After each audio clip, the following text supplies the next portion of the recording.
మామూలుగా మన బ్లడ్ లో షుగర్ లెవెల్స్ ని కంట్రోల్ చేయాలంటే ఫైబర్ ఎక్కువ ఉన్న ఫుడ్స్ లేకపోతే జీరో షుగర్ రైస్ ఇటువంటివి తింటే కంట్రోల్ అవుతుంది అనుకుంటాం కదా. కానీ అది ఏమాత్రం నిజం లేదు. ఎందుకంటే అంటే నా అనాలిసిస్ చెప్తున్నాను. మామూలుగా ఒక హెల్దీ పర్సన్, అసలు ఎటువంటి ప్రీ డయాబెటిక్ కానీ డయాబెటిక్ కానీ స్టేజ్ లేని ఒక హెల్దీ పర్సన్ సింపుల్ కార్బోహైడ్రేట్స్ అంటే రైస్ లాంటి ఫుడ్ ని తిన్నప్పుడు అతనిలో కూడా గ్లూకోజ్ విపరీతంగా స్పైక్ అవుతుంది. కానీ అది విత్ ఇన్ 2.5 అవర్స్ తర్వాత మళ్ళీ నార్మల్ రేంజ్ కి వచ్చేలా అతని శరీరం చేస్తుంది.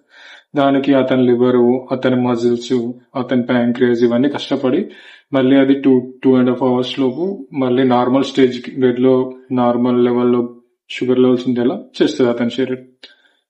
బట్ ఎప్పుడైతే మీరు ప్రీ డయాబెటిక్ టైప్ 2 డయాబెటిక్ అయినప్పుడు ఈ ఫైబర్ రిచ్ ఫుడ్స్ అంటే బ్లడ్ లో స్లోగా గ్లూకోజ్ రిలీజ్ చేసే ఫుడ్స్ తిని మీరు షుగర్ ని కంట్రోల్ చేసుకోవడానికి చూస్తారు.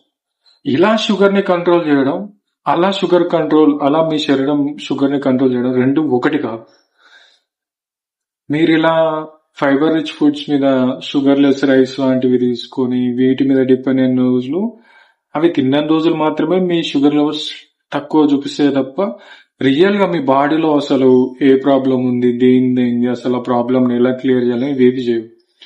ఒకవేళ మళ్ళీ మీ బాడీ ముందులా షుగర్ లెవెల్స్ ని కంట్రోల్ చేయాలి అని అనుకుంటే మీరు జస్ట్ షుగర్ లెవెల్స్ ని కంట్రోల్ చేయడం అనే ఒక్కదాని మీద కాకుండా మీ ఓవరాల్ బాడీ హెల్దీగా అవ్వాలి, మీ ఏదైతే మీకు జరిగిన మజిల్ లాస్ కానీ బాడీలో జరిగిన డ్యామేజ్ కానీ అది మళ్ళీ రిపేర్ అయ్యి మళ్ళీ మీరు స్ట్రాంగ్ గా హెల్దీగా అవ్వడానికి మంచిగా మీకు సపోర్ట్ చేసే న్యూట్రియన్ రిచ్ ఉన్న డైట్ ని చేసుకొని వీక్లీ 3 times, వీలు కాదంటే ఒక 2 times వెయిట్ లిఫ్టింగ్ ట్రైనింగ్ చేస్తూ మిగిలిన డేస్ లో క్యాజువల్ ఎక్సర్సైజ్, రన్నింగ్ అవ్వచ్చు, జాగింగ్ అవ్వచ్చు, వాకింగ్ అవ్వచ్చు, స్కిప్పింగ్, డాన్సింగ్, ఇలా క్యాజువల్ ఎక్సర్సైజ్ మీకు ఫ్రీ ఉన్న టైంలోనే చేస్తూ మంచిగా రెస్ట్ తీసుకుంటే ఈజీగా మీరు ముందులా అయిపోతారు.